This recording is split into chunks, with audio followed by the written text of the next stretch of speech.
Perseguiram crucialmente os nossos, livra-nos Deus nosso, em paz, Filho e Espírito Santo. Tendo em mãos o livro do Padre Lehmann, introduzo o santo de hoje. 20 de janeiro, São Sebastião, falecido em 287. Nota de rodapé. É tirada dos Boulandistes, reproduzida pelo Padre Lehmann. O tomo 4 da série dos Boulandistas, página 551. As atas originais da vida de São Sebastião se perderam. Uma biografia desse santo, que relata o seu martírio, composta no século V, contém fatos legendários e inverossímeis. Por exemplo, esse de São Paulo, sendo oficial da Guarda Imperial, ter sido flechado no Coliseu e morto a pauladas. Milão e Narbonne disputam a honra de serem a pátria do santo. A família de São Sebastião é de origem milanesa. Na igreja de São Pedro ad Vincula, em Roma, existe um mosaico antiquíssimo que apresenta São Sebastião de barba branca, em trajes palaciais e com nimbo. No tempo da Renascença, começou-se a apresentar o santo como jovem, quase nu e traspassado de flechas. Na igreja de São Pedro ad Vincula, em Roma, se conserva a coluna na qual São Sebastião exalou seu espírito. Na igreja de São Sebastião, em Veneza, há um ciclo de quadros da vida do santo. Na Galeria Pitti, em Florença, há um quadro que mostra São Sebastião fazendo a Deus oferta de flechas. Isso é extraído da obra de Francisco de Sales Doyer, do volume de Heiligen, Einseinigen der Roman Katholischen Kirche, Leipzig, em 1929. Então aqui nós temos esses dados preliminares. Entraremos agora na descrição feita pela insuperável obra do Padre Lehmann. Como disse, a edição original de 1928, sendo que eu tenho em mãos a segunda edição, ampliada e revista. Nascido em Narbonne, na Gália, França, portanto, recebeu Sebastião a educação em Milão, terra natal de sua mãe. Cristão, nunca se envergonhou de sua religião. Vendo as grandes tribulações que os cristãos sofriam, as perseguições atrozes de que eram vítimas, alistou-se nas legiões do imperador, com a intenção de mitigar os sofrimentos dos seus irmãos em Cristo. A figura imponente, a prudência e bravura do jovem tanto agradaram o imperador que este o nomeou comandante da Guarda Imperial.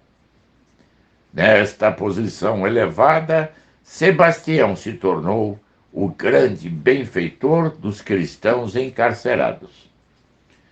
Tendo entrada franca em todas as prisões, lá ia visitar as pobres vítimas do rancor e ódio pagão e, com palavras e dádivas, consolava e animava os candidatos ao martírio. 2 irmãos, Marco e Marceliano, não se acharam com coragem de afrontar os horrores da tortura e, aconselhados pelos pais e parentes, resolveram-se a sacrificar aos deuses. Mal teve ciência disto, Sebastião procurou-os e, com sua palavra cheia de fé, reanimou os desfalecidos e vacilantes, levando-os a perseverar na religião e antes sacrificar tudo que negar a fé. Profunda comoção apoderou-se de todos que assistiram a esta cena.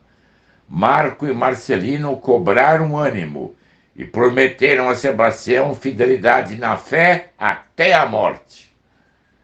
Uma das pessoas presentes era Zoé, esposa do funcionário imperial Nicostrato.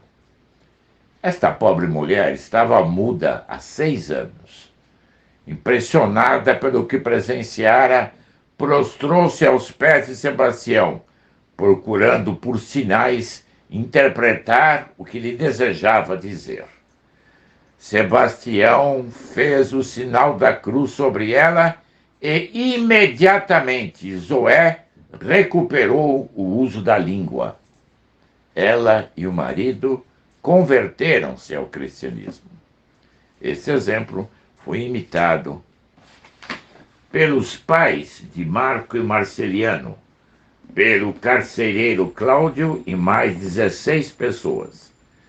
Todos receberam o santo batismo das mãos do sacerdote Policarpo, na casa de Nicostrato. A conversão dessas pessoas em circunstâncias tão extraordinárias chamou a atenção do prefeito de Roma, Cromácio. Sofrendo horrivelmente de reumatismo e sabendo que o pai de Marco e Marciliano, pelo batismo, tinha ficado curado do mesmo mal, manifestou o desejo de conhecer a religião cristã. Sebastião deu-lhe as instruções necessárias, batizou-o com seu filho Tibúrcio e curou da doença.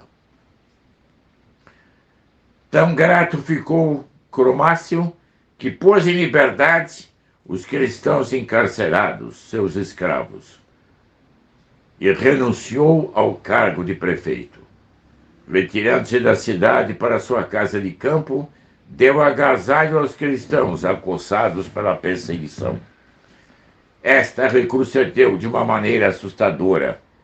O Santo Papa Caio aconselhou aos cristãos que se sentiam com pouco ânimo de sofrer o martírio que se retirassem da cidade, antes da tempestade se desencadear. O mesmo conselho deu a Sebastião. Este, porém, nada disto quis saber, e declarou preferir ficar em Roma para animar e defender os irmãos nas grandes aflições. Pois bem, meu filho, disse-lhe o Papa, fica na arena da luta, representando o defensor da Igreja de Cristo sob o título de capitão imperial. Muito tempo não levou e Diocleciano soube, por uns cristãos apóstatas, que Sebastião era cristão e grandes serviços prestava aos outros cristãos encarcerados. Diocleciano repreendeu, apelando para os sentimentos de honra, o capitão que tão mal agradecia os benefícios e distinções recebidos. Sebastião, com respeito, mas também com franqueza, se defendeu, apresentando os motivos que o determinaram a seguir a religião cristã e a socorrer os pobres perseguidos. O imperador, porém, insistiu na exigência, recorrendo a promessas, elogios e ameaças para conseguir de Sebastião que abandonasse a religião de Cristo. Todas as argumentações e tentativas de Diocleciano esbarraram de encontro à vontade inflexível do militar. Sem mais delongas, deu ordem aos soldados que amarrassem o chefe a uma árvore e o aceteassem, quer dizer, disparassem setas contra ele. A ordem foi cumprida imediatamente. Os soldados despiram-no, ataram-no a um pau e atiraram-lhe setas em tanta quantidade quanto acharam necessárias para matar um homem, e deixaram a vítima nesse mísero estado, supondo-a morta. À alta noite chegou Irene, mulher do mártir Castulo, ao lugar da execução, para tirar o corpo de Sebastião e dar-lhe sepultura. Com grande admiração, encontrou-o ainda com vida. Sem demora, deu providências para que o mártir fosse levado para sua casa, onde o tratou com todo desvelo. Apenas restabelecido, o herói procurou o imperador e, sem pedir audiência, apresentou-se-lhe, acusando-o de grande injustiça, por condenar inocentes, como eram os cristãos, a sofrer e morrer. Diocleciano, a princípio, não sabia o que pensar e dizer, pois tinha por certo que Sebastião não mais existia entre os vivos. Perguntando-lhe quem era, Sebastião disse-lhe: sou Sebastião, e do fato de eu estar vivo, devias concluir que é poderoso Deus a quem adoro e que não fazes bem em perseguir-lhe os servos. Diocleciano enfureceu-se com esta resposta e ordenou aos soldados que levassem a Sebastião ao foro e lá, na presença de todo o povo, o matassem com paus e bolas de chumbo. Os algozes cumpriram também esta ordem, e para subtrair o cadáver à veneração dos cristãos, atiraram-no à cloaca máxima. Uma piedosa mulher, Santa Luciana, porém, achou, tirou da imundície e sepultou aos pés de São Pedro e São Paulo. Assim aconteceu em 287. Mais tarde, no ano de 680, as relíquias foram solenemente transportadas para uma basílica construída por Constantino. Naquela ocasião, graçava em Roma a peste que vitimou muita gente. A terrível epidemia desapareceu na hora daquela transladação, e esta é a razão por que os cristãos veneram em São Sebastião o grande padroeiro contra a peste. Em outras ocasiões se verificou o mesmo fato. Assim, no ano de 1575, em Milão, e 1599, em Lisboa, ficando estas duas cidades livres da peste pela intercessão do glorioso mártir São Sebastião.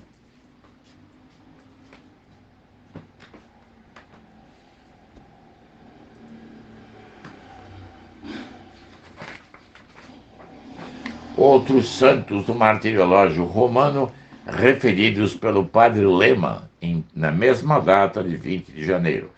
Em Roma, São Fabião, papa e mártir. Seu corpo foi depositado nas catacumbas de São Calixto, dos anos 50.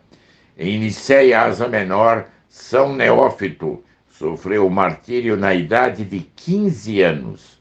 Na Palestina, Santo Eutímio Abade. Agora, alguns adendos extraídos do padre Esgarbosa, obra escrita, publicada no Brasil em 2003, por mim traduzida em 1999. São Sebastião. A memória desse famoso mártir romano deve sua notoriedade a uma paixão escrita no século V pelo monge Arnóbio, o Moço. Nela há relatos fantasiosos, mas exerceu grande influência nas pessoas piedosas.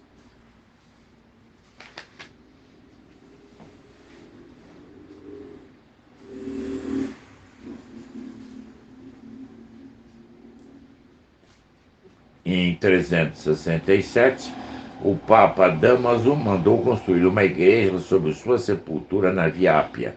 O local ainda hoje é objeto de concorridas peregrinações. Outros santos do mesmo dia de hoje, referidos por Esgarbosa. Beato Bento Ricasoli, falecido em 1170. Eremita beneditino do ramo Vallombronzano. Viveu nas proximidades do mosteiro fundado por seus pais na Toscana. Santo Eusébio, falecido em 1270, de início viveu como eremita sobre o Monte Pilos, na Hungria. A seguir foi abade da Ordem de São Paulo Eremita, por ele fundada, cujas constituições foram ditadas por São Tomás de Aquino. Santa Eustóquia Calafeto, 1468, Clarissa, filha da Condessa Matilde, de Messina, fundou um mosteiro de observância estrita no local conhecido como Monte da Virgem. Messina dedicou-lhe uma igreja onde se conservou o seu corpo milagrosamente intacto. Santo Eutímio Grande, monge, viveu nas proximidades de Jerusalém, refugiando-se no deserto, numa de suas lauras. Que era Laura? Eram celas pouco distantes uma das outras, constituindo uma forma de organização de monaquismo oriental, em que os religiosos seguem uma regra que fica a meio caminho entre a vida cenobítica e a eremítica. Muito venerado no Oriente. São Feigen, falecido em 665, abade de muitos nomes, Fequim ou Vigen, fundador de diversos mosteiros na Irlanda. Beato Lorenzo Yuan, 1811-1858, catequista chinês, martirizado em Maoqing. São Mauro Amaro, bispo beneditino, sobrinho do Papa Gregório IX, abade do mosteiro de Classe, próximo a Ravenna, depois bispo de Cesena. Comprazia-se em se enclausurar por longos períodos numa caverna natural, local da futura abadia de Santa Maria do Monte. São Molaca, ou Laicim, abade irlandês do século VII, viveu em Gales, próximo a São Davi, e fundou um mosteiro nas imediações de Fermoy. Eu tenho também a fazer um adendo, que é extraído do padre Butler. Quem é o padre Butler? É o famoso agiógrafo do século XIX. Eu tenho em mãos aqui a versão atualizada dessa obra. O primeiro volume foi traduzido pelo padre Herbert Thurston, jesuíta, e corresponde ao mês de janeiro. Foi traduzido em 1926. Eu tenho aqui a coleção completa, publicada pela Vozes. A edição é de 6 volumes, ou 7? 12 volumes, perdão, estão aí os 12, de 1984. Então, aqui nós estamos no dia 20 de janeiro e aqui constam as referências desta data. São Fabiano, Papa e Mártir. O Papa Fabiano, São Fabiano, ele faleceu em 250 depois de Cristo. Sucedeu a Santo Antero no pontificado por volta do ano 236. Eusébio relata que na Assembleia do Povo e do Clero reunida para eleger o novo Papa, uma pomba entrou voando e pousou sobre a cabeça de Fabiano. Vale lembrar que Plínio Corrêa de Oliveira escreveu um artigo para a Folha de São Paulo tratando desse episódio, o homem em quem pousou a pomba. Veja como Deus se manifestava no início da igreja, quando a estrutura interna não estava tão institucionalizada, e Deus supria isso com milagres superabundantes. Queriam saber quem era digno de ser Papa, e a pomba pousou na cabeça de Fabiano. Conta-se que esse sinal uniu os votos do clero e do povo na escolha de Fabiano, embora ninguém tivesse pensado nele antes, por ser leigo e estrangeiro. Fabiano governou a igreja há 14 anos, trouxe da Sardenha o corpo de São Ponciano, Papa e Mártir, e condenou Privato, autor de uma nova heresia que causara perseguição na África. Morreu mártir na perseguição de Décio, em 250, como o atestam São Cipriano e São Jerônimo. São Cipriano, escrevendo ao seu sucessor São Cornélio, chama Fabiano de homem incomparável e diz que a glória de sua morte correspondia à pureza e santidade de sua vida. Ainda existe a laje que fechava o lóculos ou túmulo de São Fabiano no cemitério de São Calixto. está quebrada em 4 partes, mas traz claramente em caracteres gregos destas palavras: Fabiano, bispo, mártir. Aqui também consta o relato de São Sebastião, que é longo e eu já narrei com base no texto do Padre Lema. Não resisto em fazer uma remissão a Santo Eutímio, o Grande, também referido pelo Padre Butler. Santo Eutímio Grande Abade faleceu em 473. O nascimento de Eutímio foi fruto das orações de seus pais, mediante a intercessão do mártir Polieuto.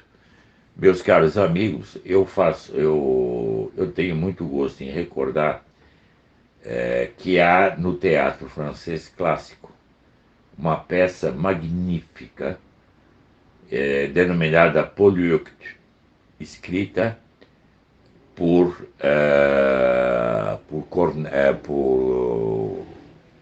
Racine, e que apresenta todo esse relato de uma maneira muito, muito nobre, muito elevada, muito inspirada,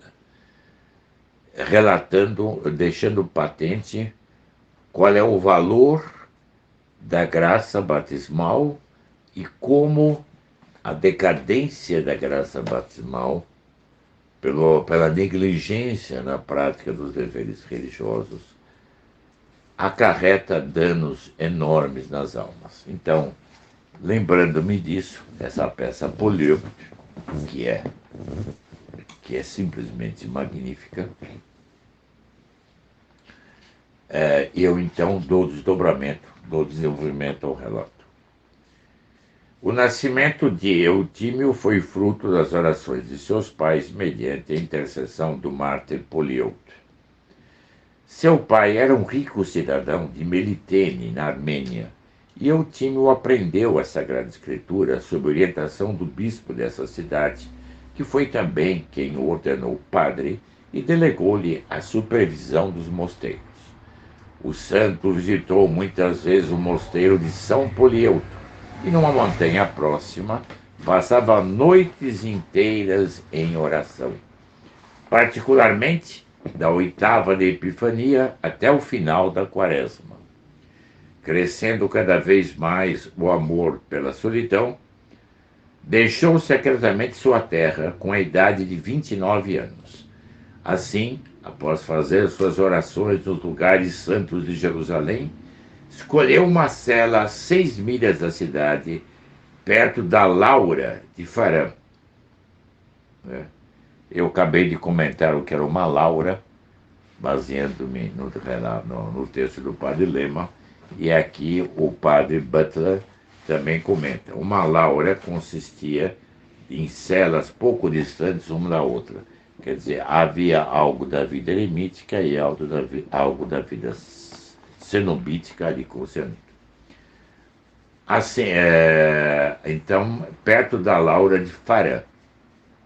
Ele fazia cestos e, vendendo-os, ganhava bastante para prover ao seu próprio sustento e às necessidades dos pobres. 5 anos depois, acompanhado de um certo Teoctisto, se afastou 10 milhas em direção de Jericó, onde ambos moravam em uma caverna. Nesse lugar, por volta do ano 411, começou a receber discípulos. Confiou o cuidado de sua comunidade a Teoctisto e retirou-se para um eremitério mais distante. Só aos sábados e domingos encontrava-se com os que desejavam orientação espiritual. Ensinava seus monges a nunca comerem até o ponto de se satisfazerem, mas proibia-lhes estritamente qualquer singularidade em jejuns ou quaisquer outras observâncias incomuns que parecessem vaidade e amor próprio. Segundo seu exemplo, todos buscavam lugares desertos desde Epifania até Domingo de Ramos, quando novamente se encontravam para celebrar as cerimônias da Semana Santa. Eutímio gostava do silêncio constante de bastante trabalho manual, de modo não apenas a se sustentarem, mas também a obterem um excedente que consagravam a Deus como primícias para o socorro aos pobres. Mediante o sinal da cruz e uma curta oração, Santo Eutímio curou um jovem árabe que estava com metade do corpo paralisada. O pai, que em vão buscara socorro para esse filho na mirabolante medicina e magia dos persas, à vista desse milagre, pediu o batismo. Os árabes ali seguirem o exemplo foram tantos que Juvenal, patriarca de Jerusalém, sagrou Eutímio bispo, a fim de que ele atendesse às necessidades desses convertidos. Ora, foi nessa qualidade que Eutímio participou do concílio de Éfeso, em 431. Juvenal também construiu para ele uma laura no caminho entre Jerusalém e Jericó, no ano 420. Eutímio nunca pode ser induzido a dispensar-se de sua regra de estrita solidão, que dirigia seus monges por meio de vigários, aos quais dava orientação nos domingos. Sua humildade e caridade ganhava os corações de todos que falavam com ele. Parece que Eutímio ultrapassou o grande Arsênio no dom das lágrimas perpétuas. E Cirilo de Citópolis relata muitos milagres que Eutímio normalmente fazia pelo sinal da cruz. Vejam que relato bonito, qual é o poder do sinal da cruz. Numa ocasião de grande seca, exortou o povo à penitência, a fim de afastar este flagelo do céu. Assim, grande número de pessoas fez procissão até onde ele ficava, levando cruzes e cantando o Kyrie eleison. Estas pessoas pediram que Eutímio oferecesse a Deus por elas orações. Ele, porém, lhes disse: eu sou um pecador, como posso ter a presunção de aparecer diante de Deus que está zangado com os nossos pecados? Prostremo-nos todos juntos diante dele e ele nos escutará. O povo obedeceu e o santo, entrando em sua capela, prostrado ao chão, orou. De repente, o céu ficou cinzento e a chuva caiu torrencial. Houve, assim, um ano de notável abundância. Quando a herética imperatriz Eudóxia, há uma biografia sobre ela muito interessante que eu li no passado, um dia poderei expor. Quando a herética imperatriz Eudóxia, viúva de Teodósio II, aflita com sua família, recorreu a São Simeão Estilita, este a recomendou a Santo Eutímio. Como Eutímio não permitisse a entrada de mulher alguma em sua laura, ela construiu uma cabana a alguma distância e pediu que ele viesse vê-la ali. O conselho dele para ela foi que abandonasse os eutiquianos e aceitasse o concílio de Calcedônia. Os eutiquianos eram zero, não é isso? E ela seguiu-lhe o conselho como uma ordem de Deus, voltou à comunhão católica e muitos imitaram seu exemplo. Em 459, Eudóxia desejava que Santo Eutímio encontrasse na cabana dela, pois planejava estabelecer para a comunidade dele rendas suficientes para sua manutenção. Ele mandou dizer a ela que não se incomodasse e se preparasse para a morte. Ela ficou admirada com seu desinteresse, voltou para o Jerusalém e pouco depois morreu. Um dos últimos discípulos de Eutímio foi o jovem Sabas, a quem ele amava particularmente. A 3 de janeiro do ano 473, Martírio e Elias, que Santo Eutímio predissera como futuros patriarcas de Jerusalém, foram com vários outros discípulos visitá-lo e acompanhá-lo em seu retiro quaresmal. Eutímio, porém, disse que estaria com eles aquela semana toda e que os deixaria no sábado seguinte, dando-lhes a entender que sua morte estava bem perto. 3 dias depois, determinou que todos fizessem vigília na véspera da festa de Santo Antão. Ora, nessa oportunidade, dirigiu uma mensagem aos conselhos espirituais, exortando-os à humildade e à caridade. Indicou Elias como seu sucessor e predisse que o estimado discípulo Domiciano o seguiria para outro mundo 7 dias depois, o que aconteceu exatamente assim. Eutímio morreu no sábado, 20 de janeiro, com a idade de 95 anos, 68 dos quais passados no deserto. Cirilo conta que Eutímio apareceu diversas vezes depois de sua morte e fala dos milagres operados por sua intercessão, declarando-se ele mesmo testemunha ocular de muitos. O nome de Santo Eutímio figura na parte de preparação da missa bizantina do rito católico apostólico romano oriental. Mais dois santos são mencionados aqui, mas eu não farei relato, apenas cito. São Pequino ou Fetino, abade falecido em 665, nasceu na Inglaterra, em Leiden, em Connaught, e foi instruído por Sam Nutting, Inglaterra, que na época esse texto seria da Irlanda. O relato dele é muito bonito, mas não tratarei para não alongar demais essa exposição. Depois temos também o beato Bento de Coltibone, falecido em 1107, da congregação beneditina de Vallombrosa, que do cemitério anterior a 1038 foi desenvolvida por São Gualberto, nesse famoso vale, e contava já em seus primórdios mais de 50 comunidades e finalmente expandiu-se para o interior da França até o Tirol. E por último, o beato Desidério ou Didier, bispo de Terouanne, 1194, França. Então aqui está. O Desidério é comumente apresentado como beato, não é? Ele interessa a muitos católicos ingleses porque ajudou a fundar, perto de Saint-Thomé, o mosteiro cisterciense de Brandeck, ou Brandeik, nome que se perpetuou nas escolas jesuítas inglesas como denominação do seu feriado nacional mensal. Com efeito, nos velhos tempos de Saint-Thomé, os garotos iam a Brandeck uma vez por mês para passar o dia respirando o ar do campo. Acreditava-se que uma imagem de Nossa Senhora lá existente operava milagres, e até no século XVIII foram descobertas medalhas de Nossa Senhora de Brandeck. O beato Desidério tornou-se bispo em 1169 e dizem que foi notável por sua caridade e espírito de oração. Ele renunciou à sua sé 3 anos antes de morrer, o que aconteceu a 20 de janeiro ou 2 de setembro de 1194, na abadia cisterciense de Cambron, onde havia feito profissão de monge.